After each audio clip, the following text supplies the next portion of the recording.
Assalamu alaikum. Now I am starting the another type of the report writing that is called process and map.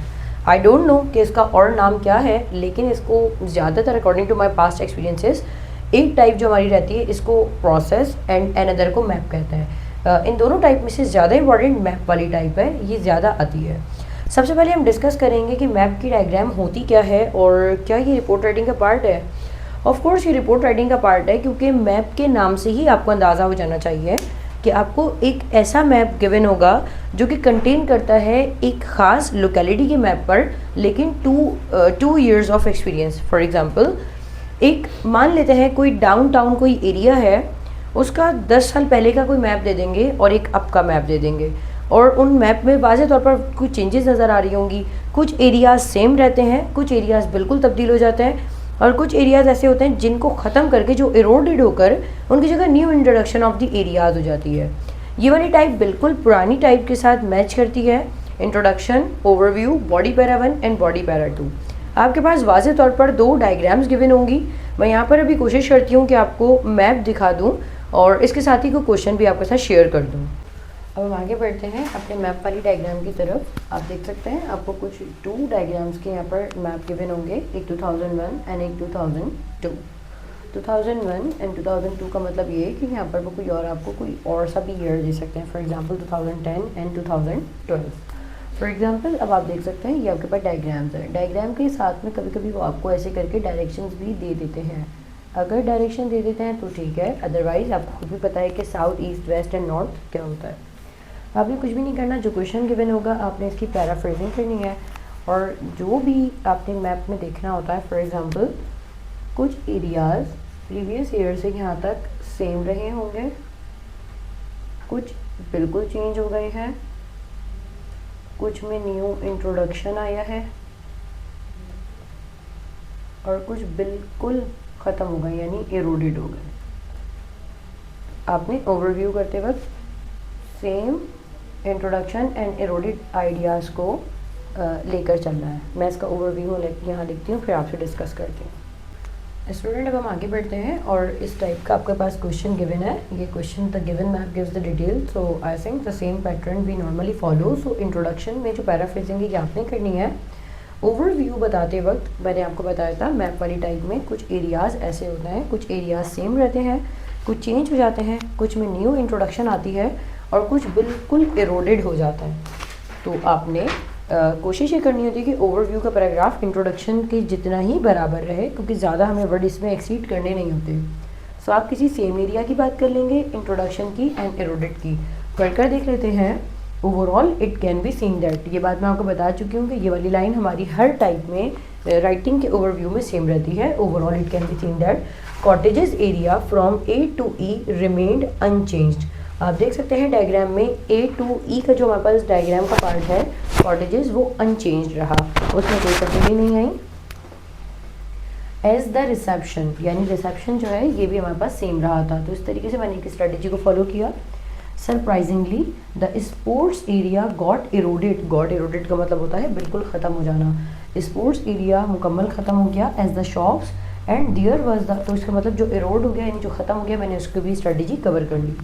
And there was introduction of industries along with the alterations in other sector. तो आप किसी एक sector के बारे में बता दें कि ये कम्प्लीटली नया आया है, बाकी ऑल्ट्रेशंस के साथ अदर में। तो ज़रूरी नहीं है कि आप हर सेक्टर के बारे में बात करें, बहुत ज़्यादा जो नोटिसेबल लग रहे हैं आप वो बात कीजिएगा, और ये भी नहीं है कि आप सारे सेक्टर्स को ही कवर करते हुए चलें, एक दो के बारे में बता देंगे तो काफ़ी है। तो इसमें स्ट्रेटेजी ये रखनी होती है कि जो सेम रहे वो, किसी का इंट्रोडक्शन हुआ है वो, या एरोडेड हुआ है वो। तो इट्स अप टू यू। आगे बढ़ते हैं स्ट्रेटेजी बॉडी पैराग्राफ्स को सॉल्व करने की तरफ। Student, as the previous type हम क्या करते हैं, अब बॉडी पैराग्राफ्स को सॉल्व करेंगे। बहुत आसान टाइप है। इसमें आपको बस एक फॉर्मेट का ख्याल रखना है। आपने एक स्टेट का सेंटेंस और एक एक्शन, इनका कॉम्बिनेशन मिलाकर चलना है, जैसे कि हमेशा से करते हुए आ रहे हैं, और पास्ट सिंपल टेंस में होगा। फॉर एग्जांपल, डायग्राम को बताते वक्त मैं आपको बता दूं, फर्स्ट डायग्राम पहले पैराग्राफ में, सेकंड डायग्राम दूसरे पैराग्राफ में बता दिएगा, बेहतर है। यहाँ सेक्टर वाइज कंपैरिजन मत कीजिएगा कि इसकी शॉप्स की जगह ये आ गया, ये आ गया, ये करने की ज़रूरत नहीं है। सिर्फ 3.5 बैंड्स की रिपोर्ट राइटिंग है और आप बहुत ज़्यादा कॉम्प्लिकेशंस का शिकार हो जाएंगे, क्योंकि ऐसे राइटिंग 5.5 बैंड्स की वहाँ पर मेहनत करनी है। आपने इसको पहले पैराग्राफ में और इसको दूसरे में बता दीजिएगा। कैसे कॉम्बिनेशन करके मैं आपको बताने लगी हूँ। For example I am in this diagram, so start कर रही हूँ टू बिगिन विद कॉमा। अब आपने किसी भी कॉर्नर से स्टार्ट करना है, तो ख्याल रखिएगा इसको जो मैं बताने लगी हूँ, पहले कॉर्नर्स कवर कीजिएगा। जिस कॉर्नर से आपने बात स्टार्ट की यहाँ तक। अच्छा, आप कॉर्नर के साथ जैसे बात स्टार्ट कर रहे हैं, शॉप्स के साथ आप रिसेप्शन पे आए तो इसके साथ ही ओपन एरिया ग्राउंड है। इसके बाद आप जिम पर गए तो इसके साथ ही आउटडोर पूल है। इसका मतलब जब हम किनारे यानी कॉर्नर्स को कवर कर रहे हैं तो ऑटोमेटिकली हमारा मिडिल पार्ट कवर हो रहा है। स्टूडेंट अक्सर गलती करते हैं, स्पोर्ट्स के फ़ौरन बाद रिसेप्शन पे चले गए, फ़ौरन जिम पे चले गए, तो फिर वो इसके बारे में बात नहीं कर पाएंगे, क्योंकि इसमें आपको अपने स्टेट टू एक्शन की तरफ जाना होता है। For example to begin with on the right hand side at the top there were some shops. Past simple state आ गया, प्लूरल की बात है इसलिए there were some shops. Beside this there was a reception area that was attached with open area ground. Open area ground seemed so large as compared to reception. मैं आपको ये बता देती हूँ एक लिख कर, जैसे कि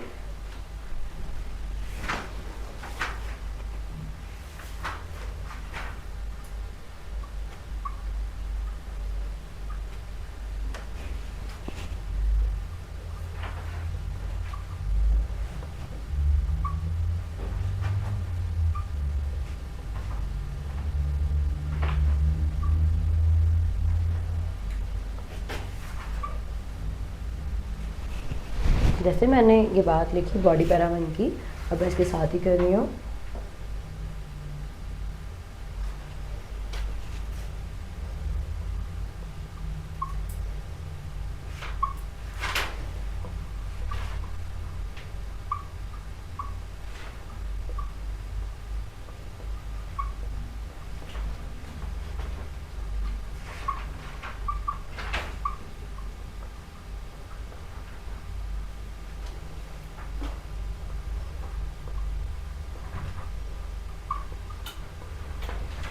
आपने यहाँ पर सारी स्टेट की बात की, लेकिन अब आपने बीच में थोड़ा सा एक्शन भी लेकर आना है। For example there was a reception along with open area ground. आपने ओपन एरिया ग्राउंड के बारे में बात कर दी, एंड ओपन एरिया ग्राउंड का आप बताएंगे दैट एरिया। अब आप दैट एरिया लुक्ड, ये आपका आ गया पास्ट सिंपल टेंस, यानी स्टेट टू एक्शन भी आप लेकर आएंगे क्योंकि वर्ड्स की शॉर्टेज पड़ सकती है। That area looked larger, you look larger। अब आप कंपैरिजन डाल रहे हैं देन द शॉप्स। इसके बाद आप बताएंगे जस्ट अलॉन्ग या just following the reception there was a gym that was attached with the outdoor pools. Outdoor pool के साथ आप बता देंगे there were the 3 buildings school contained at a larger place along with its 2 sub building with the name of B1 and B2। Following this, there was an introduction, या there was an introduction of downtown। अब downtown के बारे में बता रहे हैं, आपको समझ आ रहा होगा। आपने सिर्फ यहाँ पर इनकी एलोकेशन बतानी है, कौन सा एरिया कहाँ पर है, ये आपने पहली डायग्राम पहले पैराग्राफ में बतानी है और दूसरी डायग्राम दूसरे में। मैं मान लेती हूँ कि आपने ये डाउनटाउन के बाद आप फिर इधर आएंगे और उसके बाद आप बताएंगे there was a street and then फिर फूड कोर्ट एरिया, फिर स्पोर्ट्स एरिया आ रहा है। अब यहाँ पर आपको क्योंकि एक पैराग्राफ में स्पोर्ट्स एरिया के बाद आप बता देंगे there on the right hand side there was a park and adventure land and it seem that people were more interested towards the park as well as the adventure land. इसके बाद आपने क्योंकि सारी डायग्राम आपने जब यहाँ से cover की तो बीच के एरियाज ऑलरेडी आपके कवर हो गए थे। स्टूडेंट ज़्यादा ख्याल रखिएगा, ये डायग्राम ज़रा कॉम्प्लिकेटेड है, आपके पास ज़रा ईजी करके आती है तो वो इतना मसला नहीं होता है। डायग्राम वाली टाइप को आप खुद सॉल्व कर सकते हैं क्योंकि मैं प्रीवियस वीडियोज़ में बता चुकी हूँ काफ़ी मरतबा। Introduction, overview, body para 1 and body para 2 revise कर देती हूँ कि इंट्रोडक्शन आपका प्रेजेंट सिंपल में आता है, ओवरव्यू टू बॉडी पैरा 2 हम पास्ट सिंपल टेंस में करते हैं। सो इसके साथ ही अब मैं आपके साथ आगे बढ़ती हूँ नेक्स्ट टाइप की तरफ, दैट्स नेम इज़ प्रोसेस। अब हम आगे बढ़ते हैं और last type of the report writing that's called process. Process की टाइप को प्रोसेस ही कहा जाता है बिकॉज इसमें स्टार्टिंग एंड एंड पॉइंट आपको पता होता है। कोई भी डायग्राम आपको गिवन होती है, मैं रफ वर्क में समझा देती हूँ। आपके पास पता होगा प्रोसेस नंबर 1 ये है, इसके बाद 2 पे यहाँ पर कोई डायग्राम दे दी जाएगी, इसके बाद 3 के बारे में बता दिया जाएगा, 4 की तरफ एरो जा रहा होगा, 5th 6। अभी डिपेंड करता है क्वेश्चन की टाइप पर कि इसमें कितने प्रोसेस इन्वॉल्व है। आपके पास कोई फॉर एग्जांपल इस तरीके का क्वेश्चन आ सकता है कि राइटिंग ऑफ अ बुक के हवाले से बात हो रही है, राइटिंग ऑफ अ बुक में कोई टॉपिक सजेस्ट हुआ, उसके ऊपर रिसर्च हुई, उसके ऊपर कुछ लिखा गया, एडिटर के पास गया, इसके बाद वो बाइंडिंग एंड प्रिंटिंग के लिए आए, बाइंडिंग एंड प्रिंटिंग के बाद उनको मार्केट में डिस्ट्रीब्यूशन तक, एंड देन फाइनल लेआउट, अच्छा लेआउट भी तैयार हुआ, देन फिर फाइनल कस्टमर तक पहुँचा और मार्केट में आ गई।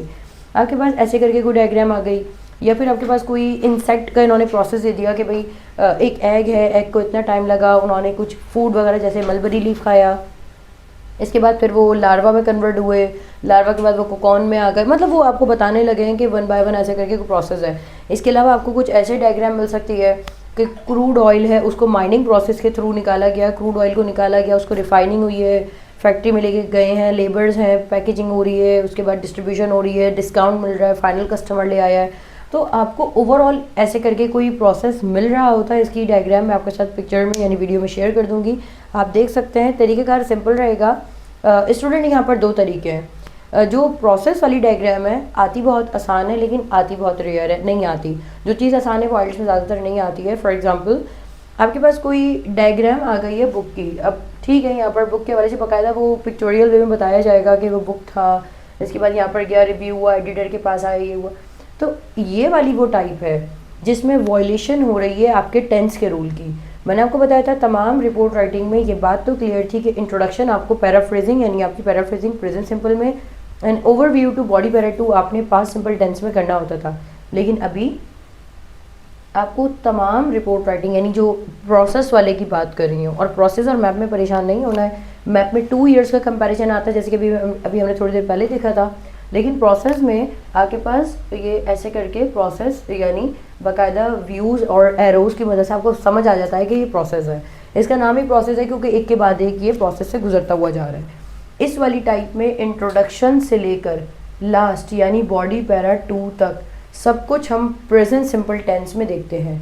इसका रीज़न ये है क्योंकि प्रोसेस में आने वाली डायग्राम हमेशा नेचुरल होती हैं, यानी एक फैक्ट के ऊपर डील करती हैं। फॉर एग्जांपल अगर आप कोई ऐसा एक रैंडम टॉपिक ले लेते हैं, प्रॉब्लम सॉल्विंग के ऊपर अगर आपके पास कोई डायग्राम आ गई है, प्रॉब्लम सॉल्विंग में उन्होंने बताया कि कोई प्रॉब्लम है, इसके बाद आप नंबर 2 पे एनालिसिस कर रहे हैं। भाई एनालिसिस आपने अब की है कि वो प्रॉब्लम क्या है, इसके बाद आप उसके सॉल्यूशन ढूंढ रहे हैं, सॉल्यूशन के बाद आप उसको इम्प्लीमेंट करने लगे हैं, इम्प्लीमेंट के बाद आप उसका रिजल्ट देख रहे हैं। तो that is not about the past, it is the natural phenomena that exist in a society. So इसीलिए प्रोसेस की डायग्राम को हमेशा आप प्रेजेंट सिंपल टेंस में करते हैं, बेहतर यही है। लेकिन अगर मैं आपसे कहूँ कि कुछ इंस्ट्रक्टर्स कहते हैं कि आप पास्ट सिंपल में करें तो ठीक है, इट्स देयर व्यू, बट मैंने जो हमेशा ऑब्जर्व किया है वो प्रेजेंट सिंपल में होता है। इसकी डायग्राम आपके साथ शो हो जाएगी। कोई बुक का लेआउट है, बुक के हवाले से, क्योंकि मैं इसके बारे में ज़्यादा बता नहीं सकती ऑन वीडियो में। आपने इंट्रोडक्शन करना है। The given diagram gives the information about the process, the steps that are involve in publication of a book, जो भी आपके पास आ गई। ओवरऑल करके आप यहाँ पर क्या बताएंगे? ओवरऑल के लिए यहाँ पर जैसे मैंने आपको बताया मैप में हम 3 स्ट्रेटजीज़ को फोकस करते हैं, सेम एरिया, चेंज एरिया और इरोडेड एरिया। तो हमने वो मैप में देखा था, जबकि प्रोसेस में हम क्या करते हैं, स्टार्टिंग पॉइंट को, क्योंकि आपको पता है इस ओवरव्यू में, अच्छा ये ऐसी टाइप है ये वाली और मैप वाली जिसमें परसेंटेजेस गिवन नहीं है हमारे पास। जबकि अगर आप देख सकते हैं हमने लाइन बार पाई चार्ट और टेबल किया था, वहाँ percentages in terms of the data यानी एम्पेरिकल डाटा मौजूद था। अब ऐसे करके कोई डाटा मौजूद नहीं है, इट मीन्स आपको सिर्फ वर्डिंग्स में ही बात करनी है।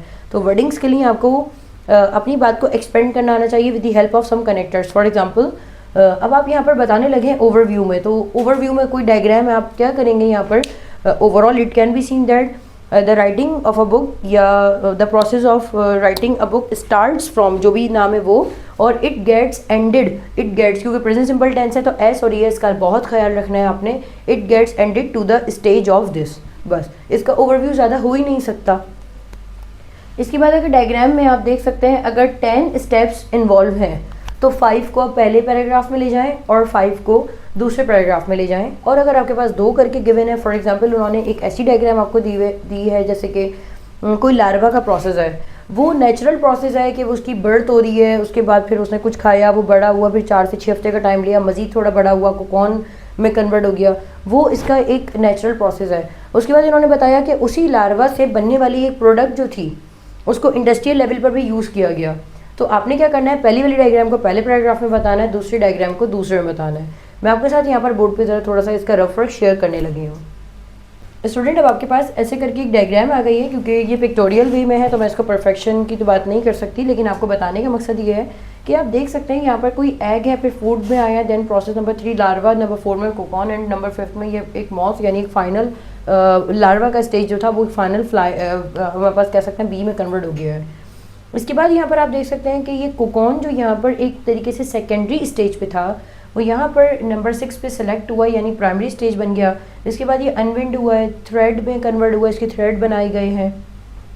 इसके बाद इसको वेव किया गया, यानी इसको लपेटा गया। उसके बाद फिर आखिर प्रोसेस में इसको डाई किया गया। ऐसे करके डायग्राम है। स्टूडेंट, बहुत इजी टाइप होती है। पहली वाली टाइप को आप बॉडी पैरा 1 में बताएंगे और इसको बॉडी पैरा 2 में। लेकिन जो मेरा बताने का मकसद है, आपने इंट्रोडक्शन बता दिया, the given diagram gives the information about the life span of the larva and the industrial process to make the silk cloth. ठीक है, आपने इंट्रोडक्शन बता दिया। ओवरव्यू में आप बता देंगे this process get started from the egg and it gets ended with the final layout of dyeing of a silk, या इसको ऐसे कह सकते हैं। Overall it can be seen that there are the two diagrams. The first one is natural process of the silkworm larva, and the second one is industrial process of making the silk cloth. जो भी आपके पास आया आपने इसको ऐसे करके बता दिया ओवरऑल में, या फिर आप फाइनल इसका ये बता सकते हैं, या फिर इसका ऐसे करके बता सकते हैं। It depends on you. आते हैं अपने बॉडी पैरा 1 पर। बॉडी पैरा 1 में टू बिगिन विद अब आप बताएंगे egg is the first step from which the diagram gets started. मैं खाली इसको ये भी कह सकती थी to begin with egg is the first step and then it gets move toward the food. मेरे पास वर्ड्स की शॉर्टेज है यहाँ पर, क्योंकि आप देख सकते हैं डायग्राम बहुत कम है, छोटी डायग्राम है। Egg is the first step, then it gets move toward the second stage that has the significant role in this diagram, the name of food, where the larva eats some sort of the food, क्योंकि वो जो भी उसका नाम दे दे तो ठीक है, some sort of its diet, and then it moves towards the third step after being stable। यानी ये words आपने add करने हैं, and it gets move towards the process of larva where it gets stable, and it is the third step in this diagram। तो मतलब बताने का मकसद ये कि जो डायग्राम आप बता रहे हैं जिस स्टेप पर हैं उसको थोड़ा सा आपने इलेबरेट भी करना है। यहाँ आपके पास डाटा ज़रा कम होता है, तो जब भी डाटा कम होता है इस बात को याद रखिएगा, आपको अपनी इंग्लिश की मदद से कुछ ना कुछ आपने एडिशनल लाइंस वहाँ पर क्रिएट करनी होती हैं। बिल्कुल ऐसे ही आप बॉडी पैरा 2 में आएंगे, आप बताएंगे furthermore cocoon is the first step in the industrial level which was the, अब यहाँ पर आप बता देंगे which was the almost second stage या secondary stage in the natural process. Then it moves towards the 7th number stage where it gets unwind। unwind का मतलब आप बता सकते हैं unwind, जहाँ पर इसको सुलझाया जाता है। Then it gets disentangled, then it gets moved towards the process of threading, and it gets converted into the threading system at the 300 to 900 meter thread। उसके बाद फिर आप बता देंगे it moves towards the weaving process, और उसके बाद यानी आपने वर्ड्स को ऐड करते हुए चलना है। इस तरीके से हमारे पास प्रोसेस की डायग्राम यहाँ पर एंड हुई। राइटिंग टास्क में अगर आपका कोई सवाल है तो कमेंट सेक्शन में पूछ लीजिएगा। इसके साथ ही मुझे इजाज़त दीजिए, आपसे फिर मुलाकात होगी एक नई वीडियो में। अपना ख्याल रखिएगा। अल्लाह हाफ़िज़।